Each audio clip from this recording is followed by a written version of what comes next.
ছিদ্র দিয়ে বেয়ে বেয়ে পড়বে। বিশ্বনবী ফরমান, কিয়ামতের ওই কঠিন ময়দানে 7 শ্রেণীর ব্যক্তিকে রব্বুল আলামিন তার আরশের নিচে ছায়া দিবেন। তার মধ্যে প্রথম শ্রেণীর ব্যক্তি হলো ইমামুন আদিল, যে ইনসাফের সাথে বিচার করে, যে জাস্টিস সমাজে সার্ভ করে, যে সুশাসন নিশ্চিত করে, ওই ইমামুন আদিল। আদিল শব্দটা বুঝছেন না? ইন্নাল্লাহা ইয়া'মুরু বিল আদল, পাইছেন? আদিল।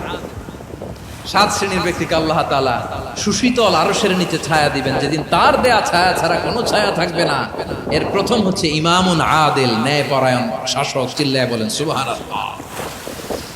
আবার বিশ্বনবী বললেন, ইন্নাল মুকসিতিনা ইনদাল্লাহি আলা মানাবিরা মিন নূর আন ইয়ামিনির রহমান। কিয়ামতের দিন যারা ন্যায়পরায়ণ হিসেবে আল্লাহর সামনে দাঁড়াবে, কিয়ামতের দিন রব্বুল আলামিন তার আরশের ডান দিকে ওই ন্যায়